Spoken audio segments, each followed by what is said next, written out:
हाय दोस्त, welcome back to my YouTube channel Sunil lectures में आपका फिर से तहे दिल से वेलकम करते हैं। इसके पहले हम एक आपको वीडियो बनाकर दिए थे जिसमें आपको बताया गया था कि प्रतिबिंब को कैसे खींचा जाता है। इमेज को ड्रा करने का नियम हमने बताया था, इमेज को खींचने का नियम बताया था, प्रतिबिंब को खींचने का नियम बताया था। 3 नियम होते हैं, तीनों नियमों का हम लोग जिक्र किए थे। जो लोग वीडियो नहीं देखे हैं वो जाकर वीडियो देख लेंगे, तभी उनको भली बात समझ में आएगा।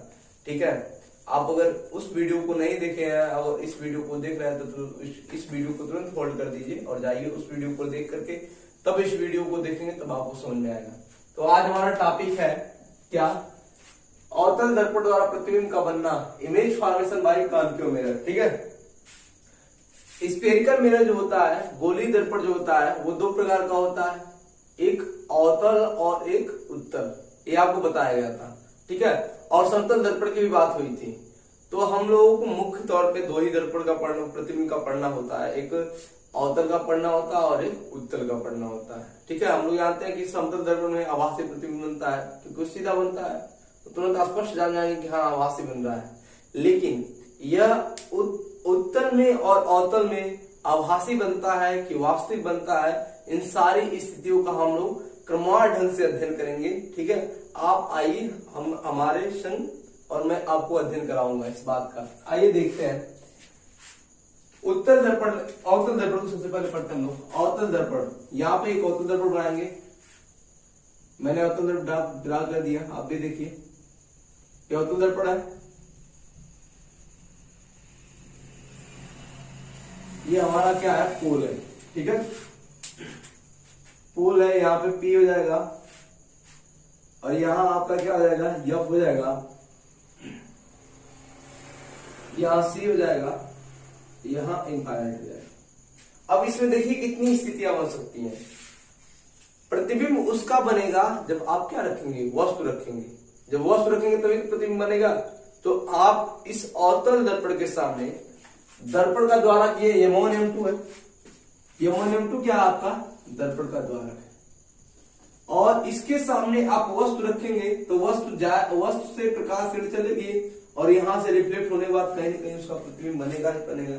आपको प्रतिबिंब जब बढ़ाया जा रहा था तो बताया गया था कि किसी वस्तु से चलने वाली प्रकाश किरणें दर्पण से परावर्तन के पश्चात जिस बिंदु पर मिलती हैं अथवा मिलती हुई प्रतीत होती है, उस बिंदु को उस वस्तु का क्या कहते हैं, प्रतिबिंब कहते हैं। ये आपको बताया गया था। ठीक है, तो इसी बात को हम लोग देखेंगे। तो यहाँ पे यदि आप वस्तु रखते हैं तो कितनी स्थितियां यहाँ पे संभव हो सकती हैं, जरा देखिएगा, गौर फरमाइएगा। आइएगा इधर। पहली बात तो आप वस्तु को कहाँ रख सकते हैं, एक इनफाइनाइट पे। दूसरी स्थिति आप कहाँ रख सकते हैं, वक्रता केंद्र और इनफाइनाइट के बीच में। ठीक है, आप ऐसे रख सकते हैं। तीसरी स्थिति यह होगी कि आप वक्रता केंद्र पे वस्तु रख दीजिए। तो मैं जहां जहां पे रख रहा हूं वहां पे क्या करूं, इनका नाम दे दो। इनको मान लीजिए नंबर 1 दे दिया, इनको इनका नाम दे दिया 2, इनको दे दिया क्या 3, और मान लीजिए C और F के बीच जो वस्तु रख रहा है ये चौथी स्थिति है, इसलिए हमने इनका नाम क्या दे दिया, 4 दे दिया। ठीक है, यहाँ पे हमने रखा है इसलिए इनका नाम क्या दे दिया, 5 दे दिया। और यहाँ पे 6वीं स्थिति बन रही है इसीलिए हमने यहाँ पे इनको नाम दे दिया 6 नंबर 6। ठीक है, अब ये तो हमारी वस्तु हमने यहाँ पे रखा। ठीक है, यहाँ आप हमने वस्तु को रखा। अब देखिए प्रतिबिंब का कैसे कैसे बनता है, इस बात को लेकर बहुत बच्चे कंफ्यूज होते हैं कि कैसे मैं याद रखूंगा, कहाँ कहाँ प्रतिबिंब बन रहा है, कहाँ उसका वस्तु रखेंगे तो कहाँ उसका प्रतिबिंब बनेगा। तो इसमें कोई बहुत बड़े घबराने वाली बात नहीं है। आप थोड़ा सा भी ध्यान देंगे तो आसानी समझ जाएंगे। पहली बात देखेंगे कि हम वस्तु को एक इनफाइनाइट पे रख रहे हैं। दूसरी स्थिति यह हो सकती है कि वक्रता केंद्र और इनफाइनाइट के बीच रखें। तीसरी स्थिति यह हो सकती है कि इसको हम वक्रता केंद्र पे रखें। चौथी स्थिति यह हो सकती है कि वक्रता केंद्र और फोकस के बीच में रखें। 5वीं स्थिति यह हो सकती है कि फोकस पे रखें। 6वीं स्थिति यह हो सकती है फोकस और पोल के बीच रखें। ठीक है, अब हम लोग देखेंगे इसका प्रतिबिंब कहाँ कहाँ बनता है, इस बात को जानना जरूरी है। तो यहाँ एक को छोड़कर बस यहाँ फोकस पे से इसका प्रतिबिंब बनेगा। ठीक है, फोकस मैं इधर लिख दे रहा हूं ताकि आपको दिखे। फोकस यहाँ पे, यहाँ पे, यहाँ पे और यहाँ पे। तो इधर से जैसे इधर से इस डायरेक्शन में चल रहे हैं, जस्ट इधर इमेज वाले इस डायरेक्शन अपोजिट डायरेक्शन में चलते हैं। ठीक है, यहां पे नंबर देंगे 1 2 3 4 5। अब बचा है छठवां नंबर वाला। छठवां नंबर वाला प्रतिबिंब एक इधर बनता है, वो आभासी बनता है, सीधा बनता है। तो यहाँ पे मैं उसको ड्रा कर दे रहा हूं। ठीक है, फिर से एक बार देख लीजिए, ये जो वस्तु रख रहे हैं तो मैं किधर से रखूंगा, वस्तु हमेशा इधर से बाएं तरफ से रख रहा हूं। ठीक है, तो पहला स्थिति है कि वस्तु इनफाइनाइट पे रख सकते हैं, दूसरा यह है कि इनफाइनाइट और वक्रता के केंद्र के बीच रख सकते हैं, तीसरा वक्रता केंद्र पे रख सकते हैं, चौथा वक्रता केंद्र और फोकस के बीच रख सकते हैं, पांचवा फोकस पे रख सकते हैं, छठवां फोकस और पोल के बीच रख सकते हैं। यह वस्तु रखने की स्थिति है। यह क्या है, हमारा ऑब्जेक्ट है। ऑब्जेक्ट है, क्या है, ऑब्जेक्ट। ऑब्जेक्ट मतलब वस्तु, और ये क्या हमारा इमेज है। इमेज मतलब प्रतिबिंब है।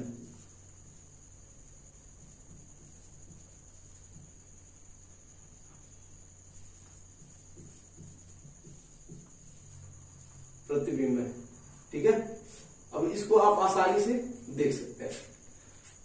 अब देखिए, जब वस्तु तीसरे नंबर पर रखती है क्या बनता है, उसका प्रतिबिंब क्या बनता है, बराबर बनता है। और इधर क्या बनता है, बड़ा, और इधर क्या बनता है, छोटा। ठीक है, तो कोई कंफ्यूजन है, आप आसानी से इस बात को देख सकते हैं। तो चलिए, इसको आप एक बार फिर से इस वीडियो को होल्ड करके इसको बनाने का प्रयास करिएगा। ठीक है, बहुत बच्चे कंफ्यूजन में रहते हैं, एक बहुत आसान ट्रिक है, इससे आप लोग कर सकते हैं। ठीक है, क्या करना है, पहले अपनी वस्तुओं को रख देना है। कहाँ रखेंगे हम लोग, इनफाइनाइट पे रखेंगे, दूसरी बात यहाँ रखेंगे, तीसरी बात यहाँ रखेंगे, चौथी बात यहाँ रखेंगे, पांचवी यहाँ, छठवीं यहाँ, और सेम यहाँ बस उसी के अपोजिट डायरेक्शन में चलना है, विपरीत दिशा में चलना है। यदि वस्तु इनफाइनाइट पे है तो उसका प्रतिबिंब कहाँ बनेगा, फोकस पे बनेगा। यदि वस्तु हमारा वो अनंत तथा वक्रता केंद्र के बीच है तो उसका प्रतिबिंब कहाँ बनेगा, फोकस तथा वक्रता केंद्र के बीच बनेगा। ठीक है, यदि वस्तु हमारा वक्रता केंद्र पे है तो उसका प्रतिबिंब वक्रता केंद्र पे बनेगा। यदि वस्तु हमारा वक्रता केंद्र और फोकस के बीच में है तो उसका प्रतिबिंब वक्रता केंद्र और इनफाइनाइट के बीच बनेगा। और यदि हमारा वस्तु कहाँ है, फोकस पे है तो उसका प्रतिबिंब कहाँ बनेगा, इनफाइनाइट पे बनेगा। और वस्तु हमारा फोकस और पोल के बीच है तो उसका प्रतिबिंब दर्पण के दूसरी ओर बनेगा, वो भी कैसा बनेगा, आभासी बनेगा।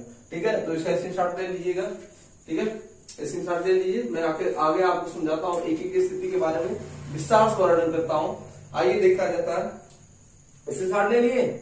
ठीक है, पहली स्थिति क्या है, जब वस्तु, आइए देखते हैं, जब वस्तु अनंत पे हो, इनफाइनाइट पे हो, तब उसका प्रतिबिंब कैसे बनेगा, इस बात को हम लोग देखेंगे। आप उस तीनों नियम जो बताया गया था प्रतिबिंब खींचने का, उस तीनों नियमों को आप अपडेट करके आएंगे, तभी आप आसानी से जान पाएंगे। ठीक है, तो उस वीडियो को भी देख लीजिएगा, प्रतिबिंब खींचने वाला सारा कुछ अपडेट करके आएंगे। मेरी क्लास में कभी बैठिए तो पिछला जो मैं पढ़ाया हूँ उसको अपडेट करके बैठेंगे। मैं ये मान के पढ़ाता हूँ कि मैं जो पिछला पढ़ाया हूँ आप पढ़ के यहाँ पे बैठे हैं। ठीक है, तो जो बच्चा नहीं पढ़ा है वो उसको उस जाए प्रतिबिंब खींचने का नियम पढ़ ले, फिर दबाए इस वीडियो को देखे तो उसे आसानी से समझ में आएगा। लेकिन तब भी मैं समझाने का प्रयास करूंगा। ठीक है, थोड़ा सा बस अगर आप समझना चाहेंगे तो आसानी से समझ लेंगे मेरी बात को। आइए देखते हैं, ये क्या हमारा अवतल दर्पण है, क्या है, अवतल दर्पण है, और हमारा वस्तु कहाँ पे है, अनंत पे है। ठीक है, और हमको उसका क्या करना है, प्रतिबिंब बनाना है। ये क्या हो गया, हमारा पोल हो गया। ठीक है, और ये हमारे वस्तु की स्थिति हो गई। वस्तु हमारी कहां पे है, इनफाइनाइट पे, कहां पे है, इनफाइनाइट पे। और हमको उसका प्रतिबिंब कहां बनाना है, जरा देखिएगा। यदि हमारा वस्तु इनफाइनाइट पे है तो उसका प्रतिबिंब कहां बनाना है, फोकस पे बनाना है। पहले नंबर वाला स्थिति आ गई, फोकस पे बनाना है। फोकस पे कैसे बनाएंगे, जरा देखिएगा। यहां पे आपका क्या होगा, फोकस होगा, यहां पे वक्रता केंद्र होगा। ठीक है, तो हमारा नियम है कि मुख्य अक्ष के समांतर चलने वाली प्रकाश किरणें, तो वो तो नहीं लगेगा। यहाँ पे ये नियम लगेगा कि फोकस से होकर जाने वाली प्रकाश किरण, हमको प्रतिबिंब कहां पे बनाना है, फोकस पे बनाना है। तो फोकस पे बनाना है तो यहाँ पे ऐसा करिए कि फोकस से होकर जाने वाली प्रकाश किरणें दर्पण से परावर्तन के पश्चात मुख्य अक्ष क्या हो जाती है, समांतर हो जाती है। दूसरा नियम लग रहा है कि फोकस से होकर जाने वाली प्रकाश किरणें दर्पण से परावर्तन के पश्चात फोकस से होकर जाती हैं। कहां से होकर जाती हैं, फोकस से होकर जाती हैं। और तीसरा नियम हमने बताया था आपको कि वक्रता केंद्र से होकर जाने वाली प्रकाश किरणें, वक्रता केंद्र से होकर जाने वाली प्रकाश किरणें उसी पथ का अनुसरण करते हुए क्या करती हैं, वापस लौट जाती हैं। ठीक है, उसी पथ का अनुसरण करते हुए वापस लौट जाती है। उसका मैंने रीजन भी बताया था, क्योंकि वह क्या त्रिज्या परिधि पे क्या होती है, लंब होती है, इसी वजह से क्या हो जाता है, वापस लौट जाता है। अब ये जिस पॉइंट पे कट करा, देखिए यहाँ पे कट करा है, तो ये क्या बन गया, प्रतिबिंब बन गया। और कैसा बन रहा है, उल्टा बन रहा है। उल्टा बनेगा तो इसका मतलब क्या है, वास्तविक है। तो ये अगर ए भी हमारा वस्तु है तो प्रतिबिंब हमारा कैसा बना, ए डैश और बी डैश। तो लिखेंगे प्रतिबिंब का प्रकृति,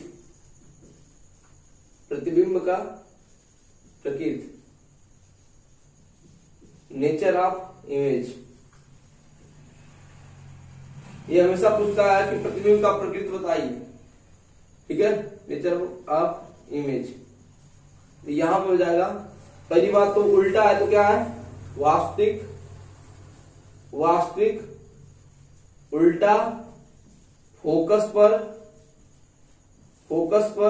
और क्या, फोकस पर और वस्तु से बहुत छोटा, उससे बहुत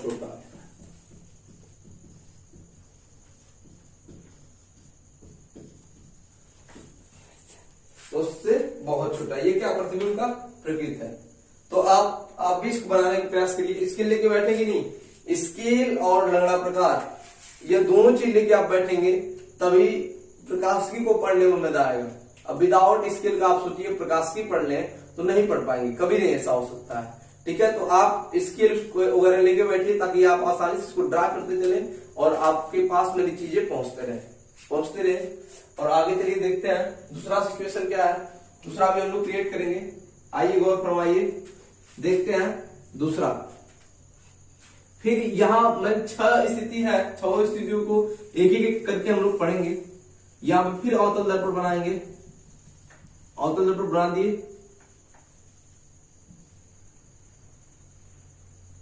चलिए, यह क्या है, पोल है।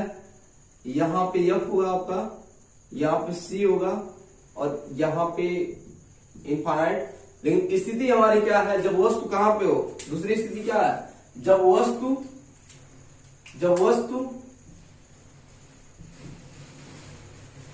अनंत तथा वक्रता केंद्र के बीच में, जब वस्तु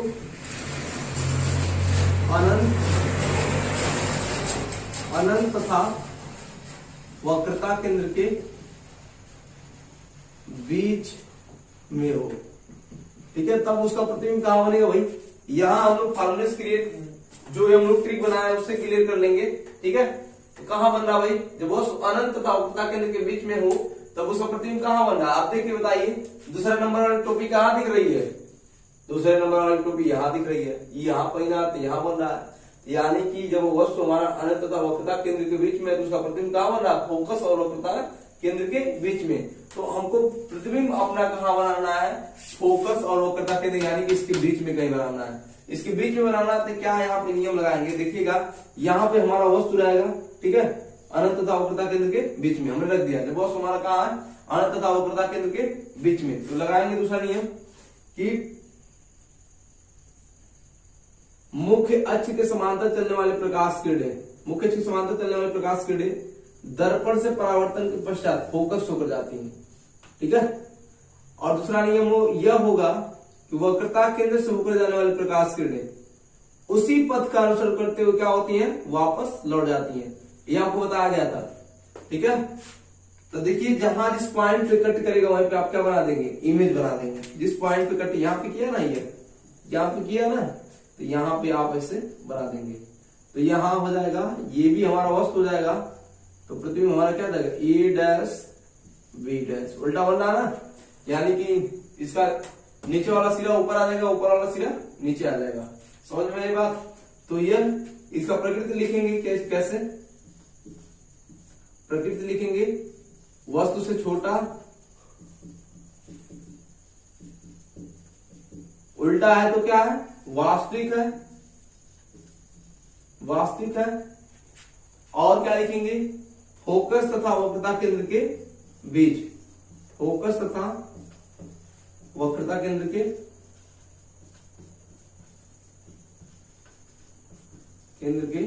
बीच। बात समझ आए?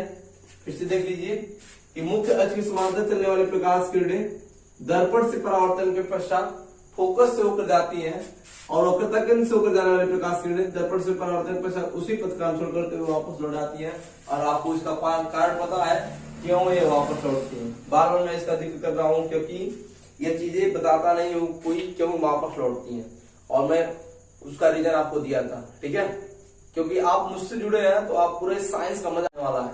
ठीक है, आइए दोनों को आप स्क्रीनशॉट ले लीजिएगा और या तो ड्रा करने का प्रयास करिएगा।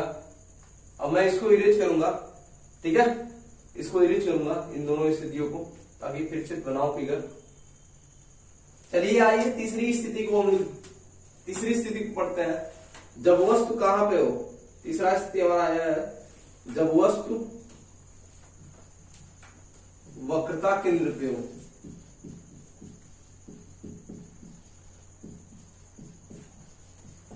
जब वस्तु हमारा कहां पे हो? वक्रता केंद्र पे हो। तो उसका प्रतिबिंब कहां बन रहा है भाई? वक्रता केंद्र पे ही बन रहा है। तो यहाँ पे कौन सा नियम लगेगा, इस बात को हम लोग देखेंगे और जानेंगे और समझेंगे भी। ठीक है, अब ये बनाना है हमको, तीसरी स्थिति बनाना है। ठीक है, तो यहाँ पे देखिए क्या क्या नियम लगता है। यहाँ पे नियम लगेगा, यह आपका अवतल दर्पण हो गया, अवतल दर्पण हो गया, ये आपका पोल हो गया, ये आपका एफ हो गया, ये आपका सी हो गया, और यहां से मान लीजिए इनफाइनाइट। और प्रतिबिंब हमको कहां बनाना है? वक्रता केंद्र भी बनाना है। तो चलिए देखते हैं। अब वस्तु कहां रहेगा? जब हमारा वस्तु कहां पे है? वक्रता केंद्र पे ही है। तो यहाँ पे कौन सा नियम लगाएंगे? हमको इमेज यहाँ क्रिएट करना है। तो अगर मान लीजिए आप यहां से ले जाएंगे, सी से जीवन नहीं करेगा, यहाँ पे दो स्थिति बन सकती है, दो नियम लगेगा। क्योंकि यह एक स्थिति से अगर प्रकाश किरण चलेगा वो कहीं पे कट ही नहीं करेगा। जब कट नहीं करेगा तो प्रतिबिंब भरवा नहीं करेगा। तो यहां से देखेंगे पहली बात कि मुख्य अक्ष के समांतर चलने वाली प्रकाश किरण दर्पण से परावर्तन के पश्चात फोकस होकर जाती है। ठीक है, पहला नियम कि मुख्य अक्ष के समांतर चलने वाली प्रकाश किरण दर्पण से परावर्तन के पश्चात फोकस होकर जाती है। किससे होकर जाती है? फोकस से होकर जाती है। हाँ, फोकस होकर जाती है। और फोकस से होकर जाने वाली प्रकाश किरणें दर्पण से परावर्तन पर क्या हो जाती है? मुख्य अक्ष के समांतर जाती है, मुख्य अक्ष के समांतर जाती है। तो बन गया आपका वक्रता केंद्र, बन गया प्रतिबिंब। दो नियम लगाया हमने कि पहला मुख्य अक्ष समांतर चलने वाली प्रकाश किरणें दर्पण से परावर्तन के पश्चात फोकस होकर जाती है, और फोकस होकर जाने वाली प्रकाश किरणें दर्पण से परावर्तन के पश्चात मुख्य अक्ष क्या होती है? समांतर हो जाती है। यह दोनों मिल जाएगा। ठीक है, देखो बराबर न रखनी, ए बी यह है, तो प्रतिबिंब इसका क्या बनेगा? ए डैश और बी डैश। ठीक है, प्रतिबिंब बन गया। तो अब प्रतिबिंब का जब आप प्रकृति लिखेंगे तो क्या होगा? प्रतिबिंब का प्रकृति, नेचर ऑफ इमेज।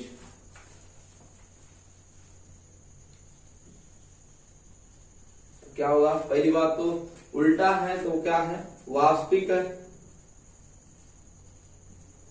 और हमने बताया वो क्या? वक्रता केंद्र पे क्या होता है? वस्तु के बराबर, वस्तु के बराबर। ठीक है, तथा वक्रता केंद्र पर।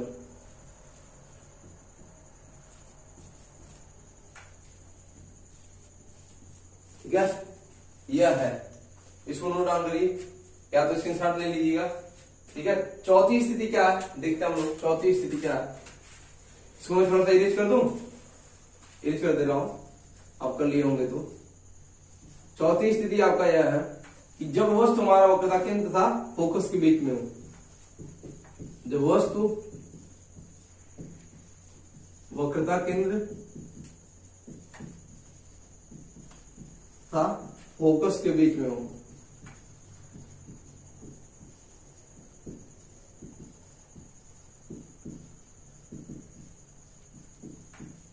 तब क्या स्थिति होगी, जब वस्तु हमारा वक्रता केंद्र तथा फोकस के बीच में है तो उसका प्रतिबिंब कहाँ बन रहा है भाई, वक्रता केंद्र तथा अनंत के बीच में बन रहा है। ठीक है, तो देखिए करते हैं अवतल दर्पण ड्रा करेंगे, हम लोग खींचेंगे अवतल दर्पण, बना लिए।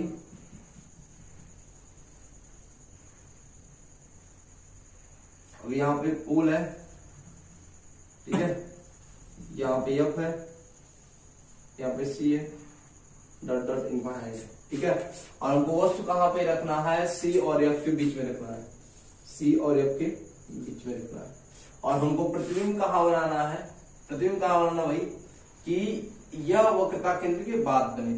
तो किस नियम से बनाएंगे, पहली बात कि मुख्य से समांतर चलने वाली प्रकाश किरण दर्पण से परावर्तन के पश्चात किससे होकर जाते हैं, फोकस से होकर जाती हैं। मुख्य से समांतर चलने वाली प्रकाश किरण दर्पण से परावर्तन के पश्चात फोकस से होकर जाते हैं, किससे होकर जाती हैं, फोकस। अब फोकस से, एक मिनट थोड़ा सा वस्तु को थोड़ा सा छोटा कर दे तब और मजा आएगा, यहां से अब ये प्रकाश किरण ऐसे जाएगी, ठीक है, ये ऐसे जाएगी। अब यहां फोकस से होकर जाने वाली प्रकाश किरण, फोकस से होकर जाने वाली प्रकाश किरण दर्पण से परावर्तन पश्चात, उसी दर्पण से परावर्तन पश्चात मुख्य से क्या हो जाती है, समांतर हो जाती है। अब देखिए यहां बना गया कि नहीं, वक्रता केंद्र और अनंत के बीच में बना प्रतिबिंब की नहीं, जो वस्तु हमारा कहाँ पे, वक्रता केंद्र का फोकस के बीच में हो।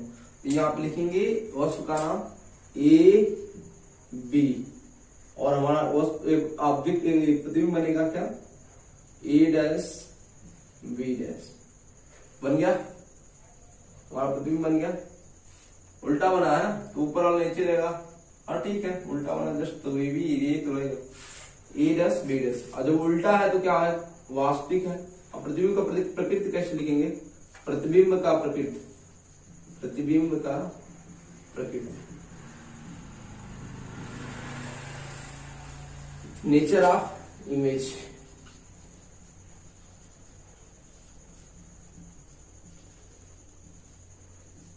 पहली बात तो उल्टा है तो क्या, उल्टा वास्तविक। अब यहाँ पे क्या हो रहा है, वस्तु से बड़ा हमने दिखाया है, ठीक है, वस्तु से बड़ा।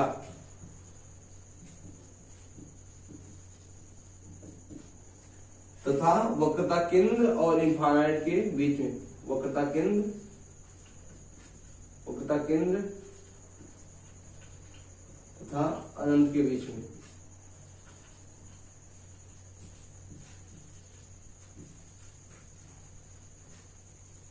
ठीक है, इसको स्क्रीनशॉट ले लीजिए ताकि आपको ड्रा करने में कोई दिक्कत ना हो। स्क्रीनशॉट ले लीजिए, स्क्रीनशॉट ले लीजिए। अब हम लोग पढ़ेंगे पांचवी स्थिति, जब वस्तु कहां पे हो, फोकस पे हो, तो हमारा प्रतिबिंब कहां बन रहा है, अनंत पे, और हमें प्रतिबिंब कहां बनाना है, अनंत पे। फिर अवतल दर्पण बनाएंगे, पूरे 6 स्थितियों में अवतल दर्पण जरूर ड्रा करना है। इसलिए जितना हाथ का प्रैक्टिस रहेगा आपके, उतना ही बढ़िया बनेगा। तो आप में बहुत अहम रोल होगी प्रैक्टिस की।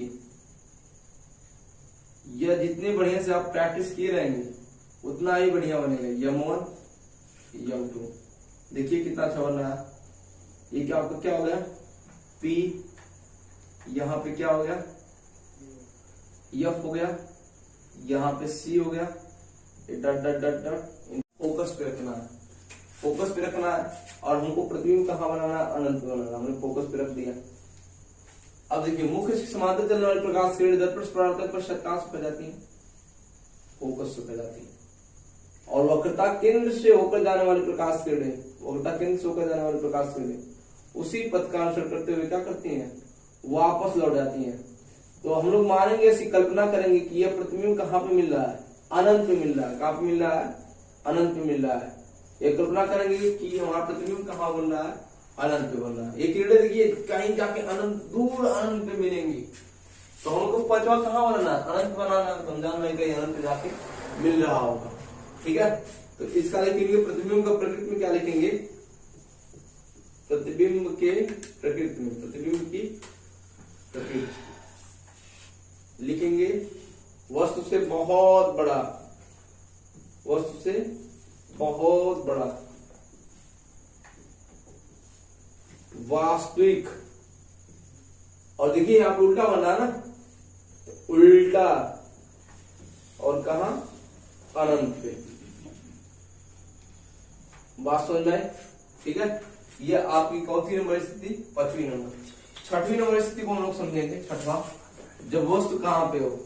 यही सिर्फ ये ऐसा ही सिचुएशन है 6वां वाला, जब वस्तु हमारा फोकस और ध्रुव के बीच में हो। ठीक है, जब फोकस और ध्रुव के बीच में रहता है तो उसका प्रतिबिंब दर्पण के दूसरी ओर बनता है। वो भी कैसा बनता है? आभासी बनता है। आभासी मतलब सीधा, आभासी, सीधा। आपको मैंने ट्रिक बताया था याद करने का, तो ये जानते रहिएगा। सिर्फ अवतल दर्पण में एक ही ऐसी स्थिति बनती है जब हमारा प्रतिबिंब क्या बनता है? आभासी बनता है। नहीं तो उसमें 5 ऐसी स्थितियां हैं जहां पे हमारा प्रतिबिंब कैसा बनता है? वास्तविक बनता है। ठीक है, तो आइए देखते हैं 6वें नंबर की स्थिति क्या है। उसका बहुत जिक्र हो चुका, अब उसको करके देखते हैं। ऐसी बात है तो बात करके देखते हैं। सुना है कि बहुत खूबसूरत है वो, उनकी बातों से फूल झड़ते हैं। ऐसी बात है तो बात करके देखते हैं, ऐसी बात है तो पढ़ के देखते हैं। आइए पढ़ते हैं इस बात को। M1 M2, यहां पे क्या है? पोल है। ठीक है, ये क्या है आपका? F है। ये क्या है? C है। डट डट डट इनफाइनाइट है। अब हमारा वस्तु कहां पे है? पोल और ध्रुव के बीच। वस्तु हमारा कहां है? पोल और ध्रुव के बीच हमने रख दिया। जब वस्तु कहां पे हो? जब वस्तु ध्रुव व फोकस के बीच में हो, ध्रुव और फोकस के बीच में हो। ठीक है, तब देखेंगे। हमने वस्तु को रख दिया ध्रुव और फोकस के बीच में, तो यहां भी वही नियम लगेगा। मुख्य से समांतर चलने वाली प्रकाश किरणें दर्पण से परावर्तन पश्चात कहां से होकर जाती हैं? फोकस से। और वक्रता केंद्र से होकर जाने वाले प्रकाश किरणें, वक्रता केंद्र से होकर जाने वाले प्रकाश किरणें उसी पथ का अनुसरण करते हुए वापस लौट आती हैं। तो हम लोग कल्पना करेंगे, यह मानेंगे। फिजिक्स जो होता है कल्पनाओं का सब्जेक्ट होता है। कल्पना होता है, फिजिक्स हमारे कल्पना शक्ति को बढ़ाता है। ठीक है, इमेजिनेशन पावर को बढ़ाता है। तो जरूर यह मानेंगे कि आगे यह कहीं जाके मिल रहा है। कहां पे मिल रहा है? आगे कहीं मिल रहा है, इधर कहीं मिल रहा है। हाँ, वास्तव में ऐसा मिलेगा। ये मानेंगे कि प्रतिबिंब कैसा बन रहा है? इधर कहीं मिलकर कैसा सीधा बन रहा है, वो भी वस्तु से बहुत बड़ा, वस्तु से बहुत बड़ा। तो प्रतिबिंब का प्रकृति क्या लिखेंगे? प्रतिबिंब का प्रकृति, प्रतिबिंब की प्रकृति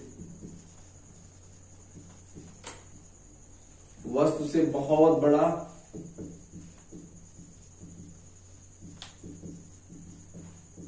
सीधा है तो क्या होगा? आपको भली बात परिचित है। सीधा है तो क्या होगा? आभासी होगा, तथा दर्पण के दूसरी ओर। इसके पहले आप लोगों ने जो प्रतिबिंब का प्रकृति पढ़ा है उसमें एक बात और भी जोड़ सकते हैं कि दर्पण की ओर या दर्पण के सामने। यह बात भी आप प्रतिबिंब की प्रकृति में लिख सकते हैं। जो 5 स्थितियां यह बनी हुई है, इसको आप लिख सकते हैं यहाँ पे। ठीक है, और यहाँ पे लिख सकते हैं 6वीं वाले में क्या लिख सकते हैं कि दर्पण के दूसरी ओर। तो इसका भी स्क्रीनशॉट ले लीजिएगा ताकि आपको समझने में आसानी रहे। ठीक है, स्क्रीनशॉट ले लीजिएगा। चलिए बच्चे, आज के लिए आपको इतना ही कंटेंट दिया जाता है। आप जाइएगा फिर से इस वीडियो को दोबारा देख करके प्रैक्टिस कर लीजिएगा, ताकि आपको कहीं भी करने में दिक्कत ना हो। क्योंकि कहा गया विद्या अभ्यासेन वर्धते, विद्या अभ्यास से बढ़ती है। आपने कहावत तो सुनी होगी, करत करत अभ्यास के जड़मत हो सुजान, रसरी आवाज जागते सिर पे पड़त निशान। मतलब आप अभ्यास करते करते, कोई व्यक्ति अभ्यास करे, वो जड़ बुद्धि भी रहेगा तब भी उसमें एक बुद्धिमान व्यक्ति का व्यक्तित्व आ जाएगा। जिस प्रकार से मान लीजिए कोई पत्थर है, उस पर बार बार रसरी आती जाती है तो उसका निशान पड़ जाता है, उसी प्रकार से आप भी प्रैक्टिस करेंगे, एक दिन दुनिया के सबसे अच्छे विद्वान बन जाएंगे। ठीक है, तो विद्वान बनना कोई बहुत बड़ी बात नहीं है। आप जिस दिन से ठान लेंगे उसी दिन से अपने आप को मान लेंगे। सिंपल सी बात है। जब जागो तभी सवेरा। अगर आप 12 बजे सो के उठते हो तो समझ लीजिए आपके लिए वही सवेरा है। तो जो समय व्यतीत हो गया तो उस पर पछतावा ना करिए। बाद में पछताए होत क्या, जब चिड़िया चुन गई खेत। पछताने से कुछ होता नहीं है। जो व्यक्ति पछताता नहीं है कि तुरंत जो हो गया सो हो गया, छोड़िए उसको, ऑन दी स्पॉट उस पॉइंट पे काम करना शुरू करिए, तभी आप आगे निकल पाएंगे। और आगे निकलना है क्योंकि यह कंपटीशन का भरा समय है, ठीक है। यदि आप अगर निखरेंगे नहीं तो बिखर जाएंगे। तो निखरना जरूरी है, बिखरना नहीं है। जिंदगी बिखरने के लिए नहीं मिली बच्चों, निखरने के लिए बनी है। तो हमको निखरना है, निखर करके अपने नाम का एक रास्ता बनाना है, क्योंकि लोग हमको हमारा अनुसरण करें, हमारा एग्जाम्पल दें, समाज में मेरा नाम हो। मरने के बाद किसको याद रखा जाता है? जो सही नाम करता है, सही काम करता है। सही काम करेगा तभी सही नाम होगा, अन्यथा कोई जानने वाला नहीं है। आम आदमी की तरह जी कर मर जाएंगे, उस जीवन का कोई मतलब है नहीं, ठीक है। तो इस बात को फोकस करते हुए अपने करियर को स्टैंड करिए और इन सब बातों को फिर से अपडेट करिए, ठीक है। आज के लिए इतना ही। वीडियो को शेयर करिए, अपने दोस्तों में पहुंचाइए। अच्छी चीजें अगर लोगों के पास पहुंचाएंगे तो हमारे देश का कल्याण होगा, हमारे समाज का कल्याण होगा। और हम लोग बहुत रिस्पॉन्सिबल आदमी हैं, ठीक है, आप भी और हम भी। एक शिक्षक की बहुत बड़ी जिम्मेदारी होती है, बहुत बड़ा रोल होता है अपने देश के लिए, ठीक है। तो यह हम भी कर्णधार हैं, आप भी कर्णधार हैं। आप अपना रोल अदा करिए, हम अपना रोल अदा कर रहे हैं। थैंक्स।